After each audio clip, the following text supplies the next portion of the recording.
Bienvenidos, soy René William Melara. Gracias por acompañarnos a través de la internet.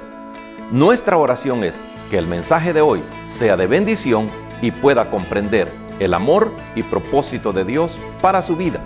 Si tiene alguna pregunta y desea congregarse con nosotros, la información está disponible en nuestro sitio web en el www.iccmd.org. Dios le bendiga. Vamos a ir al libro de los Hebreos, a la carta más bien de los Hebreos. Vamos a leer solamente un versículo.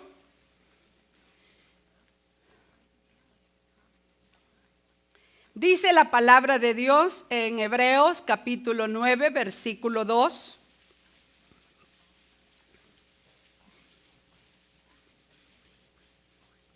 ¿Ya lo tenemos?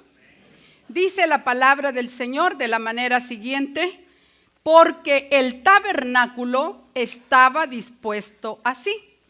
En la primera parte, llamada el lugar santo, estaba el candelabro, la mesa y los panes de la proposición. Hasta ahí lo dejamos. La lectura.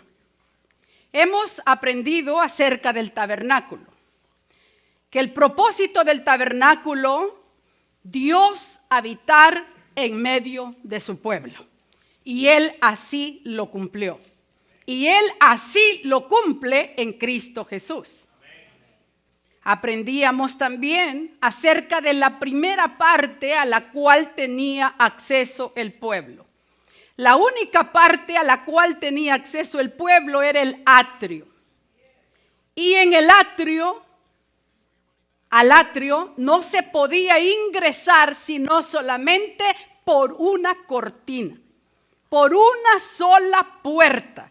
Y esa puerta ahora es el Señor Jesucristo. Bendito Dios. Era el único acceso y era el único lugar en el cual el pueblo tenía permitido pasar hasta ahí. Y para poder accesar a la presencia de Dios, se encontraba con el utensilio que se llama el altar de bronce. Estamos haciendo un recorrido corto, por supuesto, de todo lo que hemos dicho acerca del tabernáculo.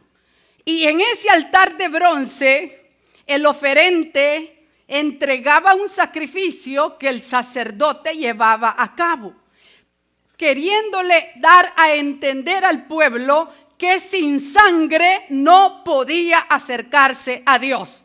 Y así es, sin la sangre del Señor Jesucristo no hay acceso a Dios, solo la sangre del Cordero. Alabado sea el nombre del Señor. Luego el sacerdote venía algunas veces recorriendo el camino para llegar a cumplir el turno que le correspondía, porque los sacerdotes trabajaban por turnos y tenían que ser de la tribu de Leví, como ya se les ha dicho también, como ya usted lo sabe o lo ha leído. Entonces estos sacerdotes caminaban hasta llegar a ese lugar para oficiar esos sacrificios. ¿Qué queremos decir con esto? Que el sacerdote algunas veces ensuciaba sus pies y cuando oficiaba el sacrificio también se ensuciaba. Porque nosotros solo podemos verlo leyendo, pero no tenemos la imagen de que estos sacerdotes eran hasta pringados de la sangre de los sacrificios. Y como constantemente estaban haciéndolo, algunas veces la sangre se les secaba, luego caía sangre fresca y realmente ellos se ensuciaban y tenían que oficiar al siguiente lugar, que es lo que hemos leído, el lugar santo, y para lo cual el sacerdote debía ser limpio en la fuente de bronce. Hasta ahí nos hemos quedado. Alabado sea su nombre. Qué buenos alumnos los que están aquí. Bien. Pasado ese lugar de la fuente de bronce, ninguna persona del pueblo podía pasar. solo el sacerdote que oficiaba el sacrificio podía pasar de ahí. Y el lugar al cual pasaba se le llama el lugar santo. Hebreos nos dice que el tabernáculo estaba compuesto de 2 recintos, el lugar santo y el lugar santísimo. Usted dirá, sí, pero nos hablaron de otra parte, el atrio. Sí, perfecto. El atrio era la parte de afuera. Estaba separada del pueblo por cortinas, como ya también se les dijo en la primera enseñanza de esta serie. Pero adentro de él estaba una tienda. Esa tienda estaba compartida. Una parte era el lugar santo y otra parte era el lugar santísimo. Hoy vamos a hablar de lo que había en el lugar santo. En el lugar santo, de acuerdo a la instrucción que Dios nos da en Éxodo 25, se le da la instrucción al pueblo, claro, a Moisés, ¿verdad?, para que lo realizara el pueblo, para la construcción de un candelero. El candelero y todos sus accesorios. Del versículo 31 al 40 nosotros encontramos las especificaciones que tenía que tener ese candelero. Harás además un candelero de oro puro, labrado a martillo se hará el candelero, su pie, su caña, sus copas y sus manzanas y sus flores serán de lo mismo. Saldrán 6 brazos de sus lados, 3 brazos del candelero a un lado, 3 brazos al otro lado, 3 copas en forma de flor de almendro en un brazo, una manzana y una flor, y 3 copas en forma de flor de almendro en otro brazo, una manzana, una flor, así en los 6 brazos que salen del candelero.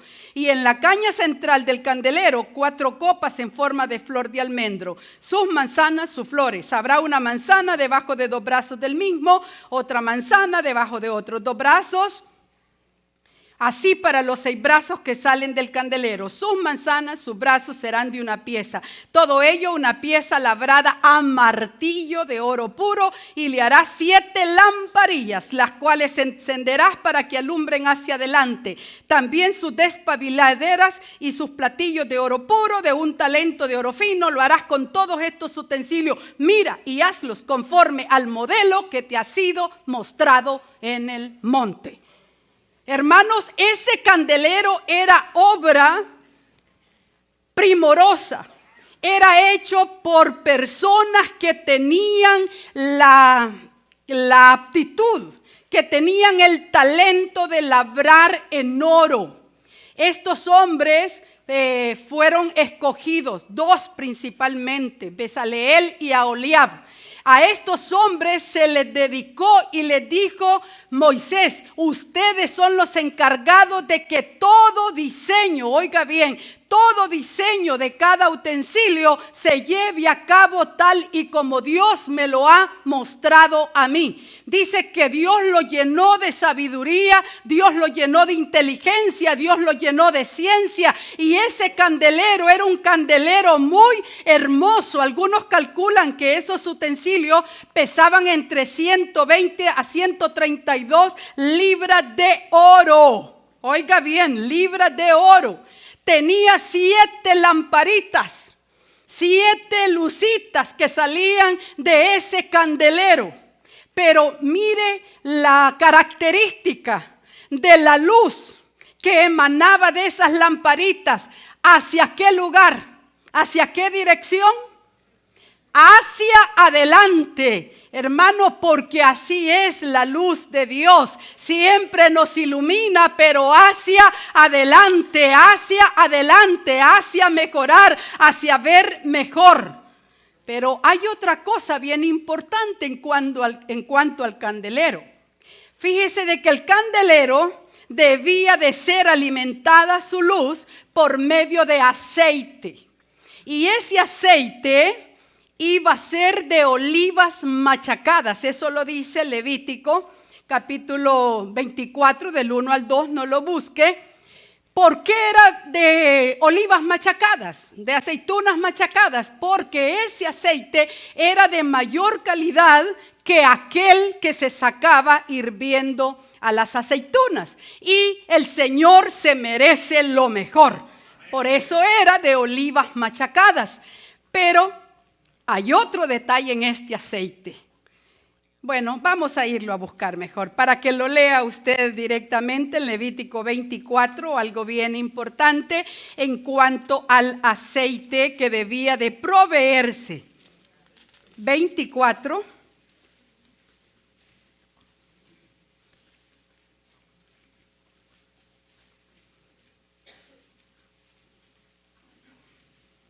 Dice el versículo 2, manda a los hijos de Israel que te traigan para el alumbrado aceite puro de olivas machacadas para hacer arder las lámparas continuamente. ¿De quién era la responsabilidad de proveer el aceite? Ay, no lo diga con miedo. ¿Cree que le vamos a pedir? Estamos leyéndolo, ¿no es cierto? ¿De quién era la responsabilidad de dar el aceite para que se mantuviera encendido? Era del pueblo. Dile a los hijos de Israel que traigan de ese aceite puro para esas lámparas. Así es que el pueblo era el responsable. Y más adelantito, ¿sabe qué dice? El pueblo era el responsable de llevar el aceite, pero los sacerdotes tenían el deber de hacerlo que estuviera ardiendo continuamente, día y noche. El candelero debía de estar encendido y era responsabilidad de los sacerdotes. El pueblo proveía el aceite, mas el sacerdote tenía la responsabilidad. Y es que, hermano, la única fuente de luz que había en ese lugar era el candelero. No había otra luz. No se permitía llevar ninguna antorcha, ninguna luz. No se podía. El candelero era la única fuente de luz en el lugar santo. Esto daba iluminación para que el sacerdote pudiera cumplir con sus deberes en ese lugar sagrado. Pero esa luz, ese candelero, es un tipo de la luz para la humanidad. La palabra luz aparece cientos de veces en la Biblia, sea respecto de la luz literal o como símbolo de luz espiritual. Entonces no nos debe de sorprender que el candelero y su luz señalan a una persona. Y esa persona es el Señor Jesucristo. El candelero y su luz, el Señor Jesucristo. También se cree que esta luz representaba la verdad espiritual, que es un tipo de Cristo también. Él dijo, yo soy el camino, yo soy la verdad y yo soy la vida. Nadie va al Padre si no es a través de mí. Y así como los sacerdotes recibían la luz del candelero para servir al Señor, de igual manera ahora, hermanos, Jesucristo es luz a este mundo. Este mundo está lleno de tinieblas y de pecado, de muerte espiritual. Pero Jesucristo es la verdadera revelación de Dios. Y Él da vida eterna a aquellos que están en tinieblas y lo reciben. Entonces el Señor, hermano, le da la vida eterna. Y es que la luz del Evangelio quita las tinieblas del pecado. Mire lo que dice el Evangelio de Juan acerca de esto, de Jesucristo. Juan, vaya al capítulo 1, versículo 4. En él estaba la vida. Está hablando de Jesús. ¿Y qué dice ahí? Y la vida era la luz de los hombres. Alabado sea su nombre para siempre. Jesucristo es la luz. Jesucristo es la vida para los hombres. Colosenses nos dice también. Vamos a ir a Colosenses en el capítulo 1. Vamos a leer en el capítulo 1 de los versículos 11 al 13. Fortalecidos con todo poder conforme a la potencia de su gloria para toda paciencia y longanimidad, con gozo dando gracias al Padre que nos hizo aptos para participar, oiga bien, de la herencia de los santos que están ¿en qué? en luz, o sea, en Cristo Jesús, en quien, el cual dice, nos ha librado de la potestad ¿de qué? De las tinieblas, porque Jesús es la luz y nos ha trasladado al reino de su amado Hijo, en quien tenemos redención por su sangre, el perdón de nuestros pecados. Alabado sea el nombre del Señor, bendito Dios. Alguien podrá decirle por ahí, y hasta el mismo enemigo o usted mismo se podría decir, pero ¿y cómo es que Dios me ha perdonado pecados? ¿Cómo es que puedes decir que Dios te ha perdonado pecados? Porque la palabra de Dios lo dice, porque Jesucristo lo dice, porque Dios así lo ha establecido. Y nosotros creemos en lo que Dios ha hecho. Segunda de Corintios capítulo 4 nos dice de la manera siguiente en el versículo 3 y 4. Pero si nuestro evangelio está aún encubierto, como quien dice, pero si el evangelio que nosotros predicamos no es manifiesto, no está expresado, digámoslo así, o no lo conocen, entre los que se pierden es que está encubierto. Porque ellos, aunque quieran, no lo pueden entender ahorita. Y dice, en los cuales el Dios de este siglo cegó el entendimiento de los incrédulos, para que no les resplandezca ¿el qué? La luz del evangelio de la gloria de Cristo, el cual es la imagen de Dios. El mundo no puede comprender la luz. Pero ¿sabes qué? No comprende la luz. No cree en la luz del evangelio. Nosotros deberíamos de darle gracias a Dios, hermano, porque hemos creído en esa luz. Hemos puesto nuestra esperanza en esa luz del evangelio de Cristo. Pero por mucho que haga el hombre y quiera negarlo, mire lo que dice, volvamos a Juan en el capítulo 1.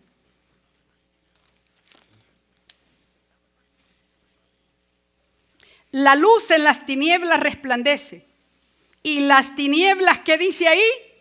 No prevalecieron contra ella. El mundo no puede comprender la luz, pero tampoco puede prevalecer contra ella. La luz de Cristo se alza siempre sobre toda filosofía y sobre toda postura humana. Es el evangelio del Señor Jesucristo. Y la luz, dice, va a seguir brillando.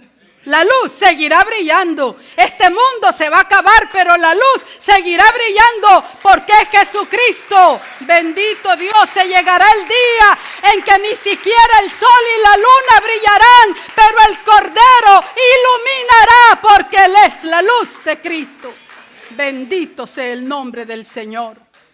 Juan el Bautista fue enviado para hablar, para dar testimonio de esa luz.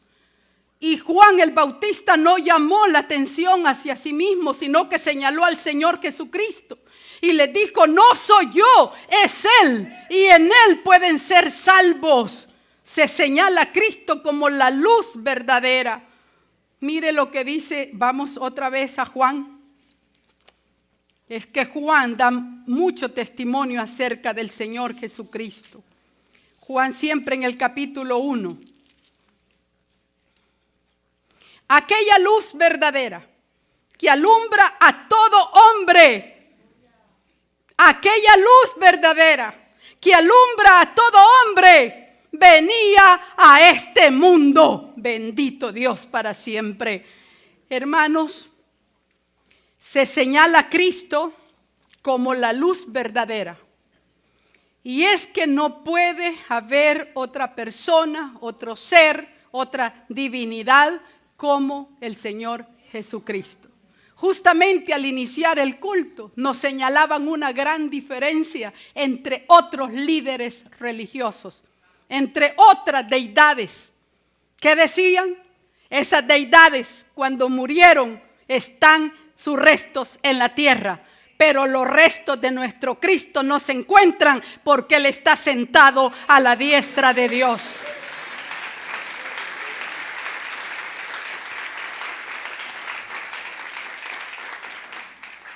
Mire, muchos pueden afirmar ser la luz.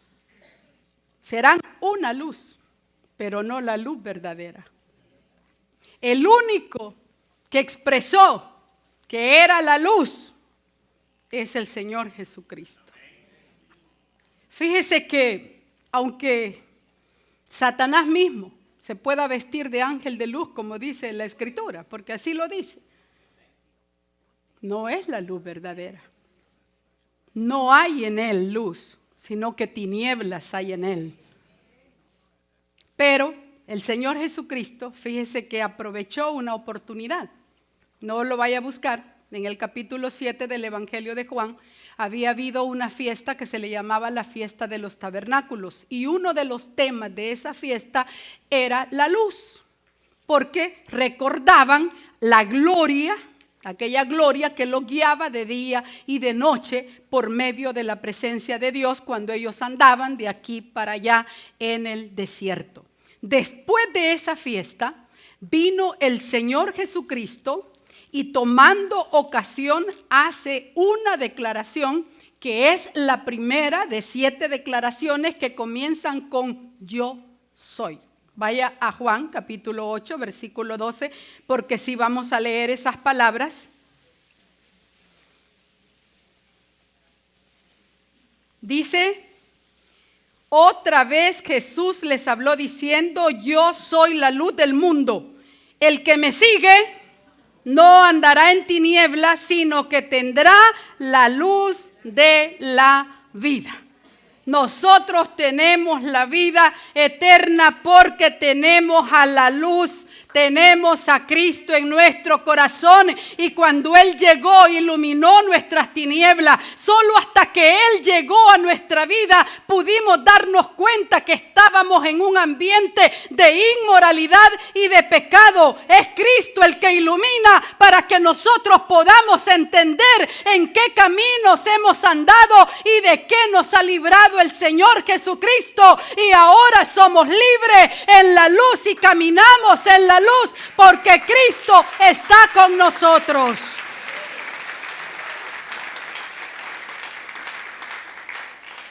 Dice el capítulo 3 de Juan, versículo 18 y 19. El que en él cree, oiga bien, no es condenado. Pero el que no cree ya ha sido condenado, porque no ha creído en el nombre del unigénito Hijo de Dios. Y esta es la condenación. ¿Cuál es? Que la luz vino al mundo y los hombres amaron más las tinieblas que la luz porque sus obras eran malas. Porque todo aquel que hace lo malo aborrece la luz y no viene a la luz para que sus obras no sean reprendidas. Mas el que practica la verdad viene a la luz para que sea manifiesto que sus obras son hechas en Dios. Hermano, y aunque un cristiano, óigame bien, aunque un cristiano pecare, porque no estamos exentos de eso, estamos en este mundo y nuestra naturaleza es pecaminosa. Pero aunque nosotros pecáramos, la luz del Evangelio de Cristo nos dice: tienes que confesar tu pecado y Dios perdonará tu pecado. Dios perdona a aquella alma que viene a la luz y le manifiesta. Dele fuerte ese aplauso al Señor.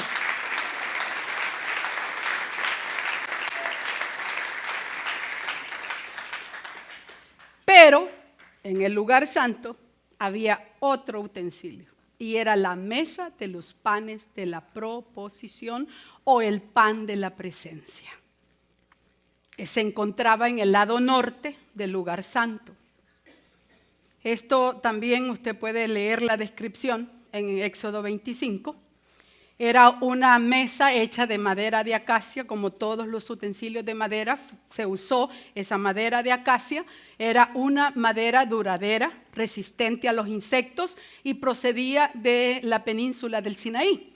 Era el material perfecto para todos los utensilios que se iban a necesitar en el tabernáculo.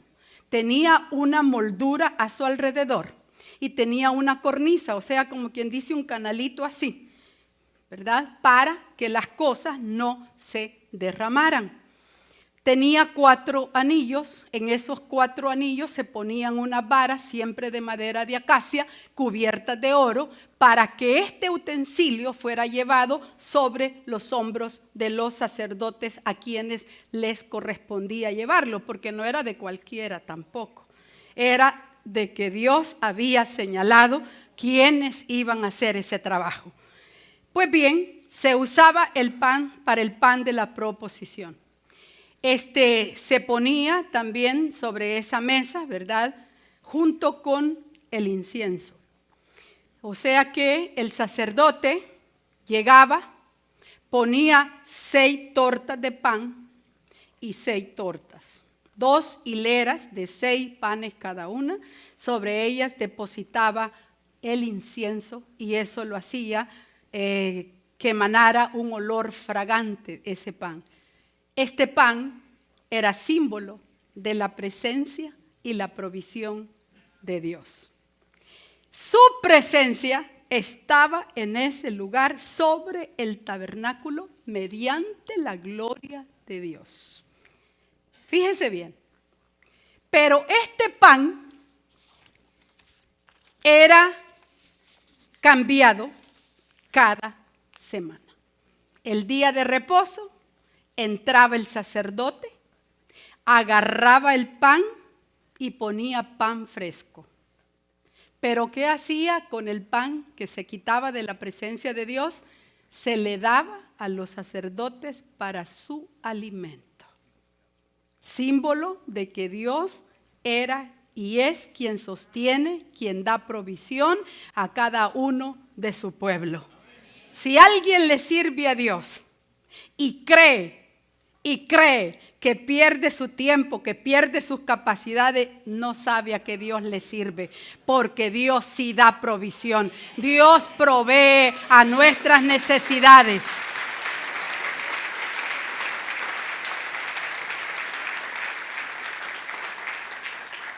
Aarón y sus hijos debían de comer de la provisión de Dios en ese lugar.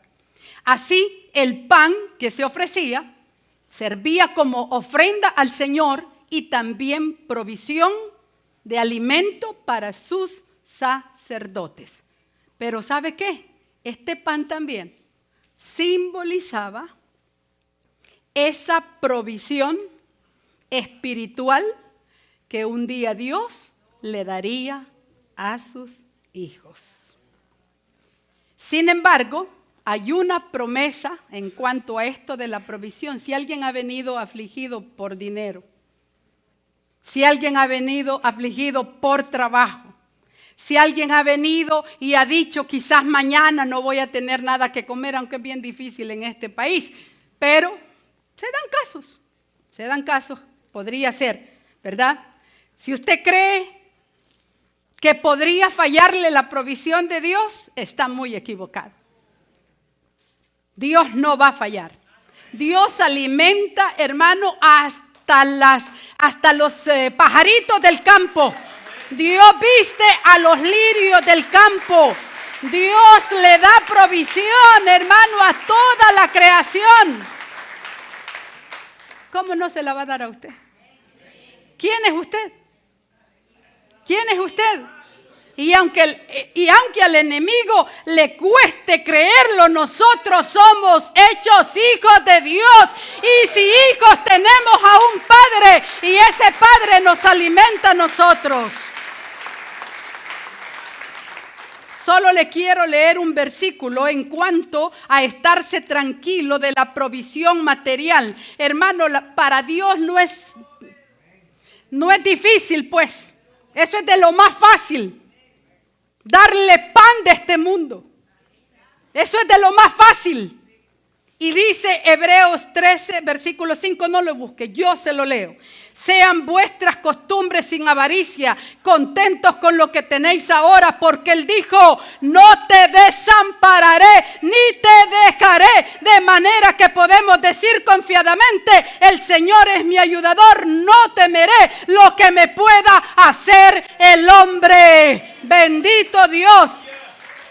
Dele fuerte el aplauso por esa promesa.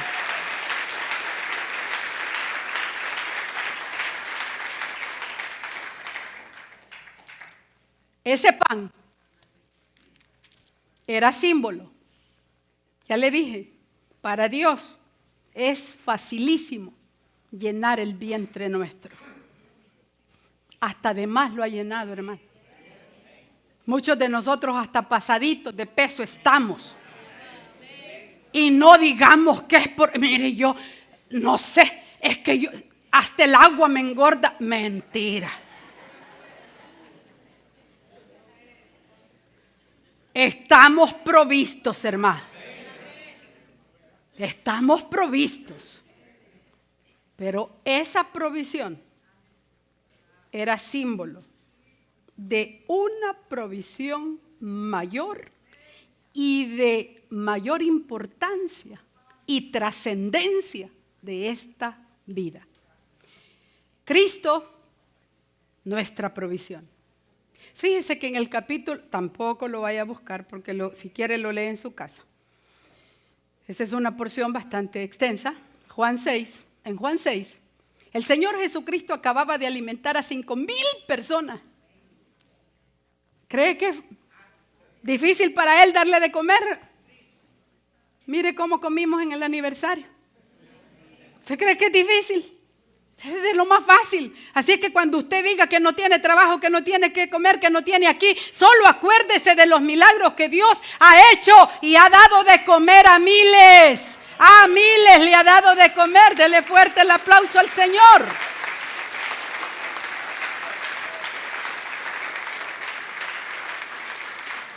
Acabándole de dar de comer a 5,000, dice Marcos y Mateo que el Señor subió al monte a orar. No se fue con los discípulos en la barca, sino que Él llegó caminando sobre el mar, se juntó a ellos ya en la noche, ¿verdad? O de madrugada. Y la gente lo fue a buscar hasta Capernaum. Y cuando llega la multitud, le preguntan, bueno, ¿y qué hiciste? No te vimos entrar en la barca. Miren, le dijo, déjense de cuento. Ustedes a mí me están siguiendo porque yo les di de comer ayer.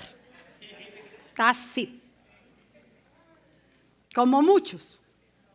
¿Sabes por qué me estás siguiendo? Porque yo te hice un favor.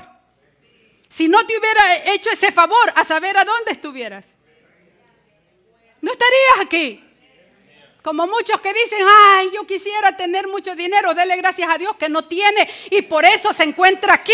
Si tuviera, ni siquiera estaría aquí, estaría allá.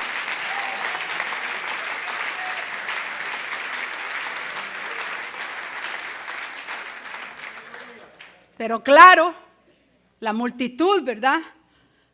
No, Señor, mira, nosotros queremos realmente hacer la obra de Dios. Dinos cómo vamos a hacer la obra de Dios. Crean en el que Él ha enviado, les digo. Eso es todo. Hermano, eso es todo. Crea en el que Dios ha enviado. Ah, pero ahí no le gustó. Ah, no, le dijo. Si quieres que creamos en ti, ¿qué señal nos das? Mírelo. Posiblemente para desafiar la autoridad o para desafiar la autenticidad del Señor Jesucristo, ellos estaban haciéndolo así. Y lo compararon. Oiga bien, lo compararon con Moisés. El libro de Hebreos dice que Jesús es más grande que Moisés, que los ángeles y que toda potestad y toda autoridad. Jesús es mayor que todos ellos. Alabado sea su nombre para siempre.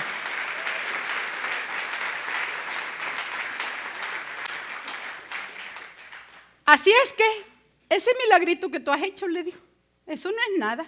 Si Moisés nos dio a nosotros el pan del cielo, le dijo, Y le dijo Jesús, miren, Moisés no le dio el verdadero pan del cielo. Quien da el verdadero pan del cielo es mi Padre. Alabado sea su nombre. Ese es mi Padre, no fue Moisés. Él no le dio un verdadero pan del cielo. El pan del cielo se los envía Dios. Le dio el maná que alimenta el cuerpo físico, pero Dios da el verdadero pan que no solo alimenta lo físico, sino que alimenta el alma, el espíritu y lo sustenta y le da vida eterna.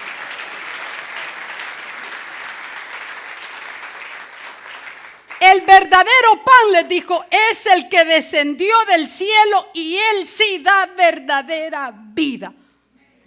Pero sabe que aún con todo eso, y no entendieron la naturaleza del verdadero pan. Y le dijeron, danos de ese pan para que no volvamos a tener hambre. Pero ellos no entendían todavía. Hoy sí vaya conmigo a Juan 6.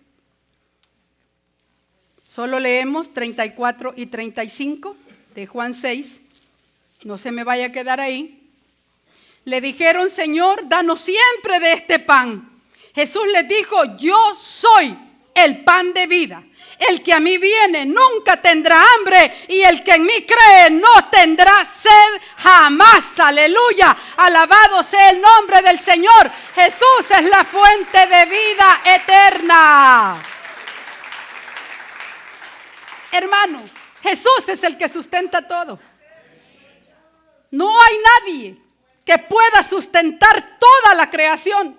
Y si sustenta toda la creación, imagínese cómo no nos va a sustentar a nosotros. Lea Hechos capítulo 17, versículo 28.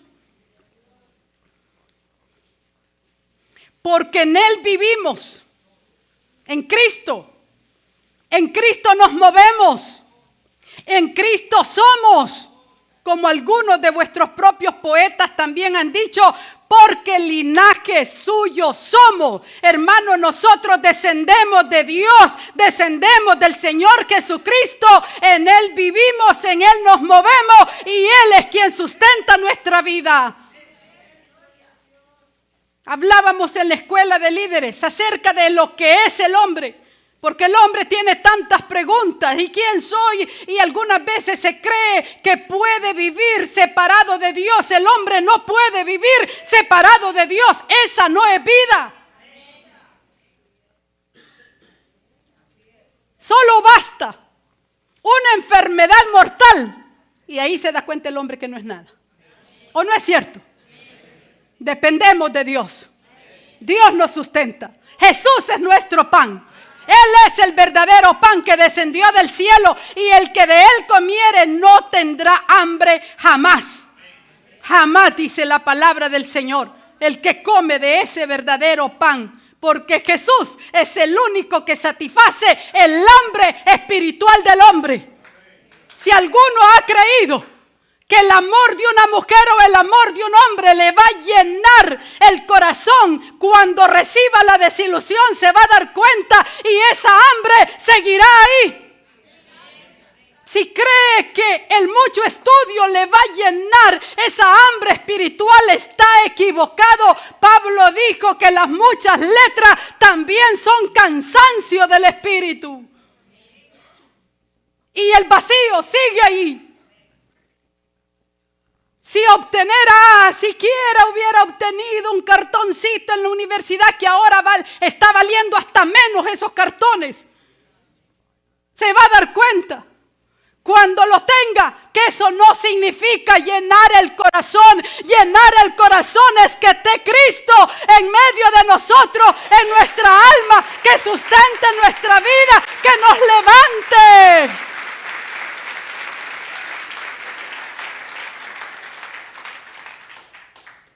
El que solo quiere saciarse físicamente, lo logrará en esta vida. Pero hasta ahí. Pero el que quiera saciar el alma, se va a saciar aquí y vamos a ser saciados en la vida eterna. Mire, hermano, No sé a qué usted le da más importancia. No lo sé. Usted y Dios lo sabrán. Lo que es en cuanto a mí, desde que vine a Cristo, se llenó el vacío de mi corazón. Desde que vine a Cristo. Y no es que pasé, y discúlpenme, no quiero sonar altanera, no pasé privaciones económicas, hermano. No pasé privaciones económicas. Tuvimos unos padres muy responsables. Tampoco estuve falta de amor, porque nos amaron hasta más de la cuenta, creo yo. Tampoco fui descuidada por ellos, porque nos dieron estudio. Pero mi corazón estaba, y aquel vacío en mi alma. Leía libros, hermano, de que los protocolos de los sabios de Sión, que la rebelión de no sé cuánto, que cualquier libro que me decían, mira que este libro, el tercer ojo de Lobsang Rampa, que aquí, que allá, y yo, según yo. Nada de eso, hermano, nada de eso. Solo Jesús, solo Jesús, solo Jesús, solo Jesús. Jesús el pan de vida, Jesús el que me dio vida cuando estaba muerta en delitos y en pecados. Cuando tú no tienes a Cristo, es triste para el corazón. Uno no encuentra sosiego de ninguna clase. Yo llegué hasta creer, oiga bien, nunca lo he dicho en público, pero se lo voy a decir. En mi adolescencia llegué a creer que Dios solo se complacía en mover piezas a su antojo, le dije yo. Era un adolescente porque en mi corazón sentí un vacío que nadie lo podía llenar. Ni estudio, ni bienes de este mundo, ni el amor de mis padres, ni aquella linda infancia. Nada lo podía llenar. Hasta que un día vino Cristo a mi corazón. Hasta que un día le dije sí al Señor Jesucristo. Y le dije sí mentalmente. Ni siquiera lo dije con el corazón.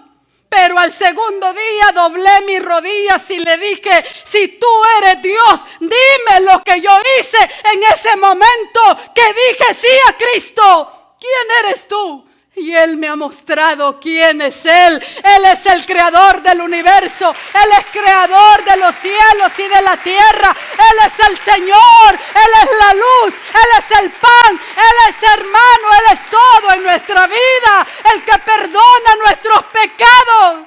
Ese es Dios. Solo Jesús. Solo Jesús.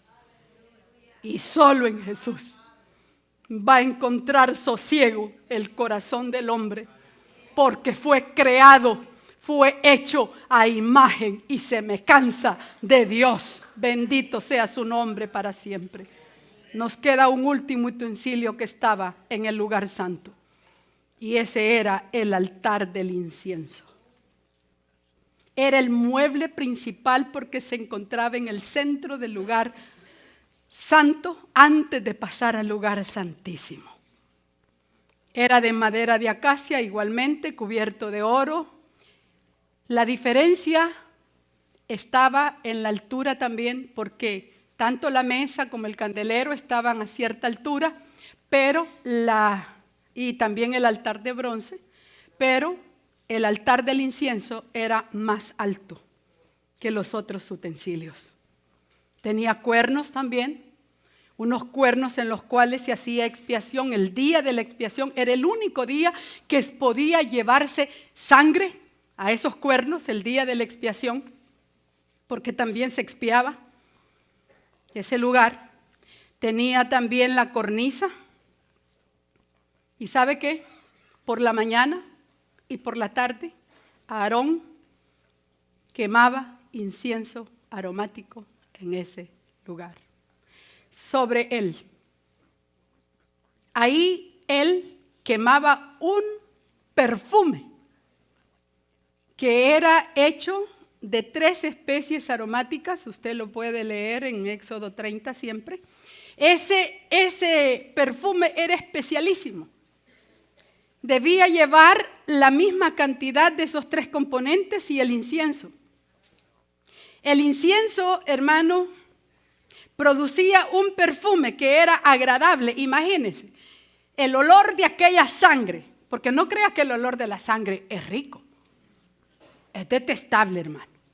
Cuando ya está aquella sangre en abundancia, se seca, cae sangre fresca, es como desagradable.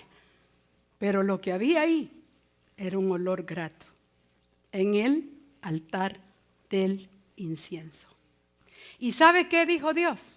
Usted lo va a ir a leer en Éxodo 30 porque usted es un buen alumno. Está prohibido, le dijo, que vayan alguien a copiar este perfume. Ni siquiera, oiga bien, para olerlo, mucho menos para quemarlo. Y si alguien lo hace, el tal sea cortado de su pueblo. O sea,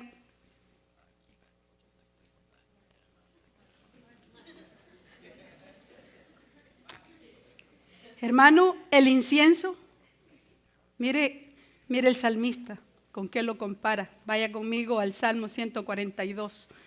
Y esto sí le va a agradar a usted. Dios es lindo, hermano. Dios es lindo. Salmo 142.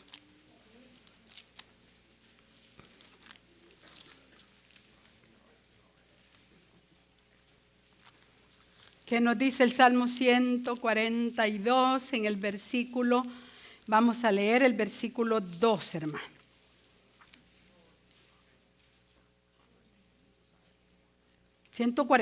Perdón, 2. Suba mi oración delante de ti como el incienso, el don de mis manos como la ofrenda de la tarde. Suba mi oración delante de ti como el incienso. El incienso se quemaba con brasas que se traía desde el altar de bronce. Se quemaba en ese altar y aquel perfume se iba consumiendo y el olor iba subiendo y el incienso iba subiendo, así como suben las oraciones de los santos. Ese es el símbolo del incienso en ese lugar. Estaba la mesa de los panes de la proposición cuando el sacerdote entraba y acá estaba el candelero que alumbraba hacia adelante, pero acá estaba el altar del incienso. Hermano, el incienso es tipo de nuestras oraciones. Así es que hay que cuidar que ese incienso realmente sea agradable a Dios. Que sea agradable. Porque el incienso que se quemaba en ese altar era de lo que Dios había exigido que se hiciera. Estaba hecho conforme las especificaciones de Dios. La oración tiene que ser hecha conforme a las especificaciones de Dios. No pidiendo para nuestros deseos. ¿Sabes por qué pedís y no recibís? Pides mal. Pides para vuestros deleites. Pero Dios quiere oraciones que realmente estén de acuerdo a la voluntad de Dios. Y muchas veces, hermano, nuestras oraciones claras y expresamente están en contra de Dios y aún así estamos pidiendo. Nos estamos dando con la frente. Dios quiere oraciones que estén hechas conforme a su voluntad, para que suban como el incienso que se quemaba en ese lugar y era agradable a Dios. Y Dios, hermano, respondía conforme todos ellos hacían el trabajo que Dios les había encomendado. En Apocalipsis, vamos a ir, ya estamos finalizando. En Apocalipsis, Juan vio Dios escenas acerca de esto del incienso. Dice en el capítulo 5, versículo 8. Y cuando hubo tomado el libro, los 4 seres vivientes, que se supone representan toda la creación, y los 24 ancianos, ¿qué hicieron? Se postraron delante del Cordero. Todos tenían arpas y copas de oro llenas de incienso, que son las oraciones de los santos. Alabado sea el nombre del Señor para siempre.